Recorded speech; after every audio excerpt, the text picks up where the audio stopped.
the thing that AI is really good at right now is giving us adequate stuff. By which I mean, you look at it and the structure is correct, the grammar is perfect, the flow is good. It's like a cover band that really hits all the notes perfectly, but you're never going to feel that element of like personality, that element of jazz. Welcome to the Animalz podcast. I'm Ty Magnan, the CEO at Animalz. And I'm Tim Metz, the Director of Marketing and Innovation at Animalz. This season on the Animalz podcast, we're focused entirely on AI content use cases. You're coming on a search with us to meet the AI pioneers, those venturing beyond the hype to succeed and sometimes fail spectacularly. Today's guest is truly fascinating. She went from teaching economics at Oxford to running a content machine behind one of YouTube's biggest educational creators. Ines Lee is the head of content for Ali Abdaal, whose channel has exploded over the years to over 6 million YouTube subscribers. In today's conversation, we cover what B2B businesses can learn from B2C creators, AI usage in video, AI usage in content creation, AI usage in ideation. And Ines talks about exactly how they're using it to build Ali videos. We also cover some AI tools that Ali and the team is actually building and putting out to market, so making a pivot into software. And we talk about how their AI usage has evolved. I think you're going to enjoy this conversation with Ines Lee. Did you know Animalz now offers a podcast service? We're taking over your audience's earbuds, reaching them during their commutes, their workouts, or when they're doing chores around the house. From show strategy to editing and distribution, Animalz can handle your podcast for you with that same originality and audience-first approach that we bring to all of our content. Every podcast episode can become fuel for your broader content program. You can mine your podcast for ideas for articles, social posts, and other kinds of content assets, helping you create more high-quality work in less time. Ready to start a podcast worth listening to? Head over to animalz.co, book a call with us, and we'll start talking about your podcasting goals. Ines, thanks so much for joining us on the Animalz podcast. Before we get started, we always like to ask, what content have you been consuming lately, just as a kind of warm-up? Anything that stood out for you, maybe professionally, that you've read or watched? Well, firstly, thank you so much for having me on. In terms of things that I've been consuming lately, I've been rereading The Second Mountain by David Brooks, which is a book broadly about like meaning and purpose and how to find that through commitment. In terms of watching, I think because it's award season, there's a lot of eye-catching films on demand. So I've been going through a couple of those. What have you liked lately? So I recently watched Emilia Perez. I didn't know anything about it and switched it on. I was like, wow, I haven't seen something like this for a while. And I also saw, I don't know if you guys seen the one with Demi Moore called The Substance. And it was, I couldn't get through it. I watched 30 minutes and I was like, okay, it's too much. Yes, it's a lot. Ines, I think we'd love to hear your introduction from you, and especially just like a short version, I guess, of your journey, which is super interesting, of how you went from a PhD in economics at Oxford to becoming the head of content for Ali Abdaal, one of the most famous YouTube creators, maybe, with 6 million plus subscribers. So yeah, tell us about it. How did you end up working with Ali? Yeah, no, it's been a somewhat of a zigzaggy career. So yeah, I came from an academic background, and after finishing the PhD, I did a couple of years doing a postdoc in Cambridge, and during that time, it was like COVID. It kind of spanned pre-COVID to post-COVID, and I was always interested in doing something a little bit more creative, and started doing a couple of freelance writing gigs. And around that time, one of my sisters sent me an Instagram story of Ali saying that he's hiring a couple of writers. During that COVID period, I think that's when Ali's content really started to pop up on YouTube. So I'd been following him for a while. And one of the trial tasks for that job was writing a script in the style of one of Ali's videos. So I thought, you know what, I've got a bit of spare time. Let me give it a go, and submitted it. Yeah, I kind of started working with Ali October 2021. And at the time, I was still kind of straddling two worlds of, teaching economics as my day job and doing economics research, and then kind of doing this more creative writing thing on the side with Ali. So yeah, worked with Ali kind of part-time for 2 years-ish from 2021 till the end of 2023 when I decided, okay, I want to go full into this. And that's when I exited academia and then jumped in to the creative role completely. And that's when I kind of stepped up into the head of content role for Ali. That's Interesting. awesome. Can you tell us how does does economics and content creation play into each other in any interesting ways? Ooh. Yeah, I've been thinking about this because I think, initially when I started sharing, okay, this is the next step, people were like, oh, that seems like a big U-turn. I think there are certain things. I think from a thinking perspective, a lot of Ali's content is quite evidence-based and in some ways can be rigorous. So I think that kind of ability to look at scientific information and then distilling it in a way that's accessible to, a broader audience. That's one way in which it overlaps in terms of the tools and techniques. And then I think from an economic lens, I think a broad understanding of how attention works and, demand and supply for certain things, especially in this world of way too much information and way too much content and a limited time to consume that content. That kind of broad framing of these basic concepts is also helpful. Yeah. Yeah. Sort of like on a 101 level. Yeah. Nice. I mean, because we're talking this season and also this episode about AI, but before we really get into AI, I think it's probably helpful for people to, because I also didn't really understand that, what does it mean to run content for a YouTube creator? What does that look like in terms of what do you do? What does the team look like? And maybe what does the team behind him look like? Because even people who know Ali, they just see him. So yeah, can you speak to that? Yeah, for sure. Yeah, I think similarly to you, when you look at a YouTube creator, I was very surprised initially to think, oh, there's a team behind this one-man person on a YouTube channel. So I'll speak to what the team looks like for us. And I think there are kind of generalizations of how, creator businesses are run. So broadly, in these creator businesses, there's one main talent, in our case, Ali. For our team, we're broadly split up into a content team and a commercial team. The content team are focused on producing, the best, free content that we can. So that would be the 99% of stuff that we put out. And that includes things like YouTube videos, newsletters, social media content. We used to also have a podcast. So anything that falls under content would be under my kind of domain.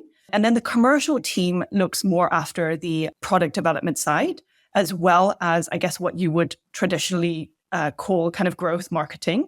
And that would include things like ads and paid spend and so on. So in our case for products, the main thing that we've been focusing on are info products, courses, membership, subscriptions, and things like that. One of our flagship things is a course called Part-Time YouTuber Academy, where Ali kind of teaches people how to grow and scale their YouTube channels. So that's one big piece of our info products. The other thing is called Productivity Lab, which we've just come up with last year. And it's a membership program to help people kind of double their productivity. So I'm less in touch with that commercial side. But yeah, so my main job as head of content is to look after the free content that comes out. And the main revenue streams for that are, AdSense, partnerships, and sponsorships. Whereas for the commercial side, it's through the products. What's the structure of your team? The structure, so it's broadly split into those. Right. There's Ali as the head. Angus, our GM, is kind of the integrator of the whole team. And he also sits as the head of the commercial team. And then within the content team, I'll speak more about that. So that's me leading up a team with a YouTube producer, 2 people within social media, and then a few editors, video editors. Nice. That's And where do pretty big. concepts come from in a team like this?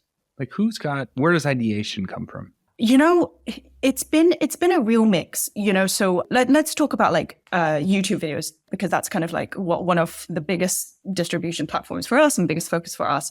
That's really a mix of the YouTube producer coming up with a title, thumbnail, hook, which is the core essence of a YouTube idea. A lot of the times as well, Ali might ping an idea, and that might be, from an interesting book that he's read. But half of the game with YouTube is, getting people to click and then getting people to keep watching. Sure. And the part of getting people to click would mean taking that kind of half-baked idea of, oh, I read this in a book that's really interesting, and then turning that into, amazing titles and thumbnail concepts that we really feel confident people would click on. It's a bit of a team effort. I would say a lot of people pitch in with kind of ideas and concepts, but to really bring that to life and to really feel confident that this is something that will get out there, the work really comes from drilling down into titles and thumbnails for the case of the YouTube channel. Let's talk about AI. When did AI first come into the picture? Either for you personally or in your work at Ali, or maybe that's the same thing. Yeah, I think it definitely did overlap when it came into me and when the business became aware of it. I would say for me, it was kind of summer 2023. So I think this must have been 3.5 or 4.0 ChatGPT. So I was still doing work with Ali part-time, and kind of half my foot was in the academic space and half my foot was in the creator space. Yeah, but I would say it's around that time that when I seriously started using it. And I think the first time that I used it was I was writing a newsletter and was a little bit stuck on the subject lines. And my first experience was getting it to help me brainstorm some subject lines. And I kind of thought, oh, wow, this is, it kind of, spat out 20, pretty decent ones with minimal input. And I was like, oh, there's something here. Nice. And how has it gone from there? Like, what does it look like now? So we use it quite a lot, and the use across the team, I would say, is pretty individualistic. So, people pick and choose to use it to the extent that it supports the workflow. So I would say we kind of use it probably like three buckets, and maybe this is a crude generalization, but these three come top of mind. On the video editing side, we have certain AI softwares that help us really streamline creating the A cut of a video. So kind of pre-AI softwares, creating the A cut of something would take, a considerable amount of time.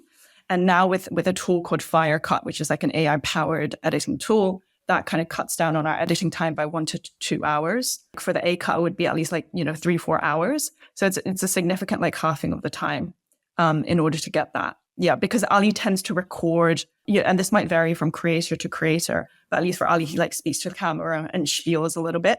And part of the job of the editor is to cut that down into a 20, a really condensed and concise 20 minutes. So that's kind of one part of it when it comes to video editing. And there are also a bunch of tools that help us put, captions on things, whereas, pre-AI, that would be a considerable, also take a lot of time to put the captions on things. Typing them up, listening to them. Sure. Yeah. 100%. Yeah, exactly. And then when it comes to more Gen AI stuff and words-based stuff, I think there are two ways we use that. One is turning transcripts into various type of written content.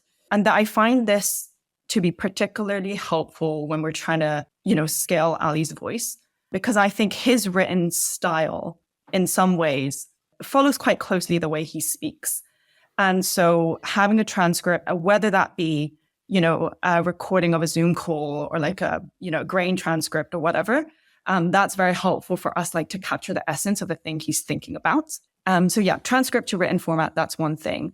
And then there are some workflows now where we're trying to also get it to analyze writing samples and really using that to help us build out a brand voice guide. That's interesting. So it's working backwards from existing samples to produce a voice and tone guide for Ali. Yes. Or, nice. I like that. Right? Because it's not sort of the conventional way you think about it. You think I have to analyze this, come up with a prompt, and then use that prompt to produce other content. It sounds like you are actually feeding into AI examples in order to kind of create a prompt. And it works well, yeah. Just one step back to the process you just described. How much work is then still involved if you take a grain transcript and you want to get that to a finished piece of content? I mean, it really depends on what the work is. So let's say, let's say that the piece of content we're trying to come up with is a personal newsletter. And Ali had a really interesting conversation with a coach or something, and we have the grain transcript. I think there's still a lot of human decisions that need to be made between the transcript to the newsletter output. And the key things for me are really the human's taste in what are the interesting and counterintuitive points. I think we're still not at the stage where the AI can pick those things up, because a lot of this is subjective and it comes with an understanding of, what's happening in Ali's life at that moment that makes this point interesting. What stage is our audience at that would make that point resonate? And so there's still a lot of AI that still needs to happen before the output is at the stage that we're completely happy with. It's really good, right? Thinking that AI is missing a bunch of context that can make, especially if it's a sort of personality-driven asset like the YouTube show that you do, it doesn't have context as much on his personality, his personal life, other things that he's read, potentially, at least not the way that AI performs today. So I like that then you're thinking of, okay, well, we have to add that. We have to select one that actually aligns to that. larger context. I think that's smart. Yeah, no, 100%. I do feel like, yeah, we have this discussion quite a lot at work where, where it becomes cheaper and cheaper to use AI and it becomes cheaper and cheaper to produce content. What is the thing that will make you stand out? And a lot of our conversations kind of boil back down to, that element of personality and that element of experience where it's difficult for an AI to replicate and come up with. Yeah, totally. Right. That idea of personality could translate more maybe into B2B type businesses, because it seems really clear how it works on YouTube today with these bloggers or, creators. Mm-hmm. Yeah. When you look at your friends in B2B or poor souls like Animalz, are you like, oh man, you guys are missing it, you should be doing this thing? Or are you kind of do you have an opinion on how it can and could be used more in B2B? Yeah, no, this is a great question. And I feel like there are increasingly examples of founders or co-founders or even execs of B2B companies who are stepping into that more personal brand space. Yeah, it's become a bit of a cliche of, that saying that people follow people rather than people following brands. And I think that underlies a lot of that movement that we're seeing now. In terms of people who come to mind, Adam Robinson, I think that's his name, of RB2B. He's somebody who's popping up quite a lot on my LinkedIn feed, both in terms of written and video format, both building in public stuff as well as talking about the product he's creating. So he's been somebody that's of interest to me. There's a lot of synergy between the thing he's building and the type of thing he's writing about. And I think one of the things, that stands out to me with that example is that there's a very strong founder product fit. That works particularly well for founders and companies who have who have that kind of fit. Two other examples that come to mind that are kind of more UK context. These aren't B2B companies, but I think the people doing this kind of embody that spirit of personal branding that I just spoke of. There's a big retail chain. I don't know if we call it a retail chain, but have you guys heard of Marks and Spencer's in the UK? It's kind of like a Trader Joe's. Not me. Yeah, no, I know it. Yeah, okay. Yeah, so the CEO of Marks and Spencer's, Stuart Machin, I feel like he's been ahead of the game for quite a while with his LinkedIn stuff. He kind of speaks about the brand in a way that feels quite personal. And another person is Dana Strong of Sky Group, a British media and telecoms company. And the Sky Group is kind of putting spend behind her social media content. So I think that's a really good example of a world where the founders and the execs of these companies are championing the brand, and then the brand using employees or execs as distribution channels. Yes, I love this. I'll have to look into both those examples because those are, to me, unexpected industries or kinds of companies that would have their exec be so public facing. And again, we play so much in B2B software, right? That that's most of my world. Yeah, it's interesting to see it happening outside of tech. No, that is a good point. I think I think it probably comes more naturally to do it in a B2C space because it's a thing that you would use day to day. It's easier to speak about a product that feels like B2C. So it's not surprising that I think a lot of the examples probably come more from that space. But yeah, I think the underlying principles are similar. So yeah, I would say definitely personal brand is kind of one lesson from the creator space. Another lesson potentially is kind of treating content as a product itself. Creators really excel. The content is the product. That is where a lot of them start off in terms of making money from, whether that be AdSense or partnerships. Both B2C companies and B2B companies doing this, increasingly well. One that's been on my radar a little bit is a company called Doula. And again, the founder of Doula is a good example of somebody who does founder-led content marketing very well. Nice. But if you go on Doula's website, there's an amazing set of resources on company incorporation in the US, which is what Doula specializes in helping people. But in terms of the guidebooks that they produce, the webinar series and so on, those really feel like educational resources. And I feel like that's a space where creators really excel and B2B businesses can also learn to do more of. Awesome. Yeah, we have an interview with Arjun, actually. We interviewed him for the blog. So we will put it in the show notes. Yeah. It is really interesting guy. I'm also thinking, as I was hearing you talk, it's almost like the B2B brands have it backwards. Like Ali first built his personal brand and he created. So they first put all their effort behind, well, it's naturally as a creator, but they built their personal brand. And then from that, they can launch products, right? Because you're also, you mentioned to me that you're developing an AI-driven tool. So I'm curious, like, is that more just purely based on that Ali has such a big audience now? Or is it also because of AI? What's the role of AI in being able to now launch such products?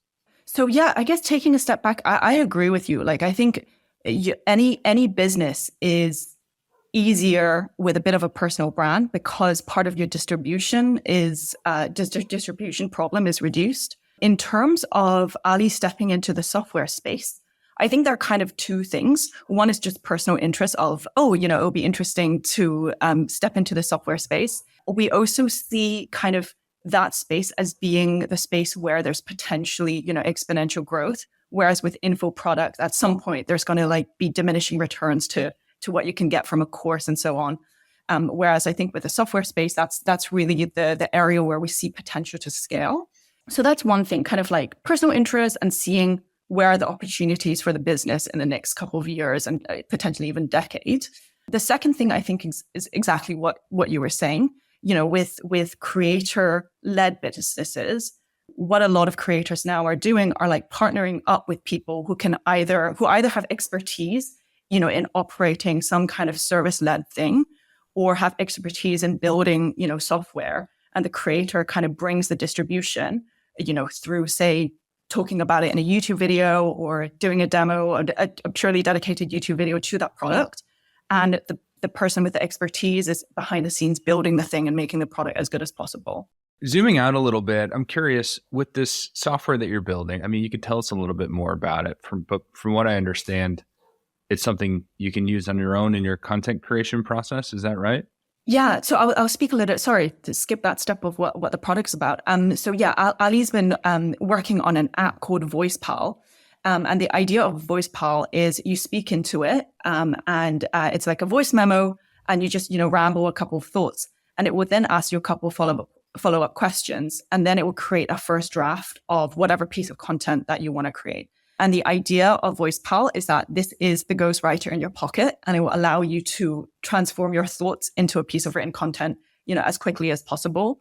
And for us internally as a team, it's been really helpful having Ali use VoicePal because he can say a couple of things to this app and we will get, a transcript or a couple of notes from that, from which we can then use to create content.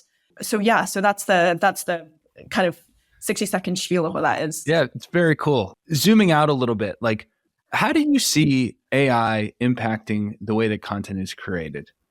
If we take it to that level, what do you think the current state is and what does it look like down the road? If I had to distill it, they're kind of like two sides. One is AI is going to allow any creator out there to turn, as I was saying, thought into output at a much bigger scale and a much quicker speed. That's one side of it. On the flip side, however, I think it's also going to lead to the proliferation of a lot more generic and adequate content. The thing that AI is really good at right now is giving us adequate stuff, by which I mean, you look at it and the structure is correct, the grammar is perfect, the flow is good. And it's almost like, it's like a cover band that really hits all the notes perfectly, but you're never going to feel that element of personality, that element of jazz. So AI is very good at that. And it makes a lot of sense, right? Because these models are trained to all the stuff that's being inputted into these large language models. So as a result of kind of content becoming more adequate and generic, I think this is where as well, content creators need to be very, very good at keeping their tastes and building teams who understand their taste and are able to protect that. Because, I think one concern is as generic content becomes more and more the norm, that's also our sense of what is good. Protecting that taste and understanding what it is that makes something stand out, I think is going to be even more important. I love the metaphor of a cover band. Yeah. I'm also thinking about the flip side though. Are you concerned about a world where AI can easily replicate Ali in a way? Well, either for your own benefit or that other people would do that. Like there's so much content of him out there, right? What if I train my AI model and then I can just say, here's a kind of fake Ali or whatever. Are you thinking about it? Like how to protect your IP or that it gets... Yeah, right now, like as in right now, meaning potentially for 2025 and 2026, not a big concern because, even within the team, I think we feel like constrained by the workflow. Like we feel like we're not producing stuff at a quick enough speed. At the same time, however, I think that would potentially be more of a concern as these systems get more and more sophisticated. The reason why it's not a concern in the immediate future is because we're such a video heavy content platform. I feel like video-based AI softwares are not quite at the stage where it's so authentic that it's hard to catch. So right now in the video space, like the state of the art is probably combining two tools, one of which is called HeyGen. I don't know if you guys heard it. It basically creates an AI avatar of you, combining HeyGen and a software called 11 Labs, which is really good at creating AI voiceovers and using those two things to create video content. But the skill that the editor needs to edit those two things seamlessly in order for it to feel really authentic and real is pretty, let's just say, I feel like very few people are able to reach that stage right now. So it's still a few years off at least. We have a few more years. Hopefully, but maybe I'm being overly optimistic. Another thing you mentioned related to video and AI is that you were working with an agency to build AI agents for your content workflows. Can you explain what you're doing there and what challenge are you trying to solve with them? Yeah, for sure. One of our challenges is trying to clip pick from our long form YouTube videos into shorts. And clip picking from both long form videos and potentially podcasts that Ali has been on. Currently, like we've explored several options. One is like the manual labor of like somebody watching through that, 2-hour podcast and then finding these 90-second chunks. That's just like time consuming, and we don't quite have the manpower to do that every week. The second challenge is that when we do try to explore AI tools, of which there are a couple out there, the performance on those clips just aren't as great as we would like it to be. And so we haven't been able to replicate the performance that we have had with like manual clip picking. And one of our hypothesis for why the AI system, the current existing tools out there don't work as well is that I think they kind of clip pick in a very linear fashion. So it's kind of, they take the clip, turn it into a transcript, and then it's like word based. And then you kind of select the words and the sentences that you feel like would make a good 90-minute clip. But that, again, kind of neglects the context of like, oh, how was he saying it precisely at 1 minute 34? What was the facial expression? Because when you're kind of like condensing from a long form clip into a transcript, you're missing that, even things like tonation, how excited the voice is and so on, which is so important in a short form clip if you've only got those 5 seconds at the start to hook somebody. So what we're trying to do with this AI agency, and I wouldn't be able to speak to the nitty gritty of what they're doing, is basically finding ways that we can combine those first two methods that we've tried, the manual clip picking, as well as the AI thing, and finding automations and building a system that would allow us to feed in, say, a 20-minute YouTube video or a 2-hour podcast and output 30 to 90-second clips that we could then use for social media content. That's cool. That's your second VoicePal, your clip pal then. Like if it's ready, we Love also that. want to have it.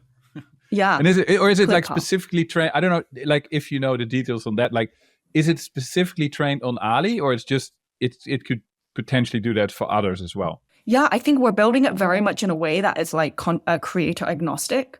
A clip pal is a great name, by the way, so you should take that. So very much creator agnostic. So hopefully it's something that, if it works, then there's no reason why you couldn't take somebody else's podcast and get it to, find those 30 to 90 seconds. That's very nice. One more in the practical AI part. Is there any specific workflow or prompt that you find super useful that you use all the time in your daily work? Yeah, I think my main thing actually is feeding it an example of something that I want it to mimic the style of or the quality of, getting it to analyze that thing before I get it to produce the first draft. So the prompt would be, I'm now going to give you a 500-word example of what I would like you to write the first draft in the sound of or in the style of. Please help me analyze this and, break it down into these categories. And these categories tend to be things like tone, sentence length, et cetera, et cetera. And then once it gives me that analysis, only then do I say, okay, now help me write the first draft following the rules that you've just set for yourself. So you first let it kind of think that through before you then move forward. Yeah, 100%. Yeah. I think another thing for me, this is definitely a year where I've been thinking more about like, oh, what are the things that I do want to outsource to AI and what are the things that I don't?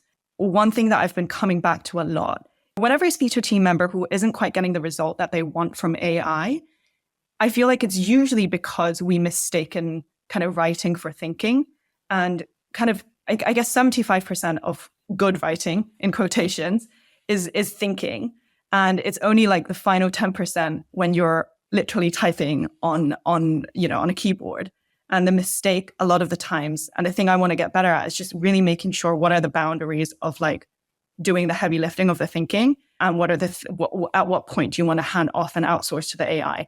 Tim, your like article on the Animalz blog, actually, yeah, that really shaped my thinking as well in terms of like, oh, what is the point when you hand off, and what is the point that you want to preserve? And I think a lot of the things that I've decided, oh, it's really important, both as a team and, for me individually to preserve, is like that thinking. And by that, I mean kind of like, I need to know exactly what it is I'm saying. What are the key points? Why do I think it's like novel and counterintuitive? And what do I think the rough structure of that piece is before I even go near, ChatGPT or Claude? I think that's going to be a real challenge. I even though that article was helpful, but I still struggle with it, even though I'm aware of it in a way. But I noticed it again now recently, like I'm starting to use AI more again. And then like you kind of get sucked into it and your brain just kind of becomes lazy. Or it's like you need to find a way to really pull yourself out of it. It's almost like you need a distraction blocker for social media. You need some kind of thing that cuts you out of AI for a while so you can be more creative. That's such a good point. Yeah, it's easy to be lazy with it, right? And just kind of dump something and take a mediocre idea and run with it. But the better ones are going to be more, they come from deeper, or they take longer before you bring it towards some AI assistant workflow. Can you walk us through a typical AI assisted day in your content process? Yeah. Okay. So let's say we're putting together a YouTube video and we want it to be an AI assisted YouTube video. So the process would start with ideation and brainstorming. So the first step is like coming up with a really great title, thumbnail, and hook that we feel confident about. So if that process were AI powered, and typically, we begin with ideas that come from us and ideas that, either we've seen on YouTube and we feel like, oh, it can apply to us. If it were AI powered, then I think that ideation process would take two steps. Number one is like, oh, I have a rough idea. I have a sense of this title might work well. I would then go to Claude and ChatGPT and feed it the CSV file of our best performing titles and some numbers on like impressions and view counts, and say, this has worked well for us. And I have this idea, like combine these two things, the CSV file and this idea, and help me, brainstorm 20 more ideas. So that would be kind of process number one for ideation. And then kind of the second bucket would be using a lot of these wrapper tools that are currently out on the market. The two that we use the most is something called Spotter Studio and 1 of 10. So 1 of 10 basically tries to get your video. There's a ranking system on YouTube Studio where you try to, be the top, which would be 1 of 10. Spotter Studio is an AI powered thing where it links up to your YouTube channel. It understands the context and the data and so on, and helps you brainstorm titles either informed by your historical data or YouTube channels in a similar space. So you can kind of like click on that YouTube video and it will brainstorm some titles and thumbnail concepts as well. Then we'll go on to the writing and the research process. If it were AI powered, I think this would mean us giving it a series of prompts that are quite clear in terms of like, okay, I roughly want the hook to look like this. Give me 10 versions of this 30-second hook. And then in terms of the main body, I would want us to go in with a very clear sense of like, these are the 3 talking points, and then getting AI to like flesh that out potentially. If it is a evidence-backed research video, like some of our health-related ones, or even some of the more neuroscience ones, there's a AI tool called Elicit, or I guess it's more of a website, but basically it helps you search for like the latest scientific information. And it does a really good job of finding like the latest papers, helping you analyze it and get a sense of what is the evidence out there. So we would be using that as well. And then the final bit is the editing bit. And I think that for that process, we would use some of the tools that we spoke about earlier on our conversation, like Firecut, to help us streamline the process of creating the A cut. I think those are the core 3 steps. So ideation, writing and research, and then that beginning bit of video editing. That's great. I love that there are like steps within the steps too. You know, there's like workflows within this larger workflow. And like, you're not just basically going into Claude and being like, you know, write me a script and make me a video on XYZ. Like, boom, like that's the road to mediocrity at best. That's probably 100%. The road, right? Like you are using it to support, you know, specific steps within a larger workflow. And you know, you're asking for 20 ideas, not just like, give me a title. It's like, give me 20 titles. And then there might be 2 rounds of that, I'm guessing. Yeah. But you're sort of still using, we'll call it a human in the loop, right? Like to pick and run with selections. That's a really good way of describing it. Like, I think having an understanding of the workflow, which only kind of you have and the team have, and then being able to break down those steps and being like, oh, it's only from steps number 1 to 5 that I want to outsource. And this is the way in which it will support me. That's really key. On your team, have you like shared prompts? Like, do you have a standardization of this workflow, or is it kind of like from scratch every time? Yeah. So it's not exactly from scratch. You know, we do have some shared prompts, especially the ones where we're trying to, you know, get it to sound like Ali. We have some shared prompts across the team. But I would say in terms of workflows, it's pretty individualistic right now. So we just kind of pick and choose what works best for us. I guess, final question, where should we follow you, Ines? Because of course, I think people can find Ali, but I know you also have a Substack. And so, yeah, where do people go to learn more about you and follow your own writing, which you're also doing, I know? Love that. Thank you for asking. Yes, I very recently started a Substack called Sideroad38. So I will be on there. I think I'm at Ines Lee on Substack, and I am also on LinkedIn. So there's 2 places. Awesome. Thanks so much for joining us. Yes, thank you, Ines. This was fascinating. Appreciate all your time. Thank you for having me. Great speaking to you both. All right, Tim. So what'd you think? What'd you learn today?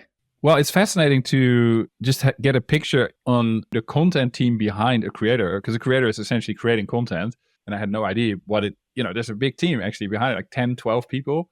Yeah, it's interesting to see how they use AI tools, both in terms of what's already possible and what's not possible. And yeah, I liked her perspective of simply like AI has helped them move faster to create more content, right? It's been an efficiency gain.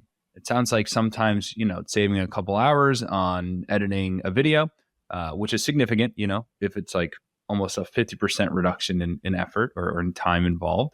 And she talked about how AI can help people create a whole bunch of mediocre content, right? What was her metaphor again? That was good. AI is like a cover band. Yeah, a cover band. That? Yeah. Right. He's like, you know, good. They can play the notes and they can play them pretty well, but like, it's not the same as hearing it from, you know, the original author of that song. That one hits. I like that metaphor. I might steal it and use it. The other thing I had to think about, she mentioned a tool, now I forgot the name, but that looks at the headlines they have for the YouTube videos and the metrics, and then knows which ones works well. And then based on that creates new variations for new videos, if I understand it correctly. And that's probably going to be a very powerful thing to have these tools that get really specifically tuned on metrics of what works well, what doesn't work well, and then use that to help you create the right kind of content. I love that too. I mean, that's the tip of the day, right? Double down on the wins, you know? I think she even mentioned loading in a CSV with recent YouTube data along with then an idea to help her refine it. So agreed, tools are probably going to integrate that more, but also like try throwing it into GPT or Claude and just asking it to be smart for you. See you next time.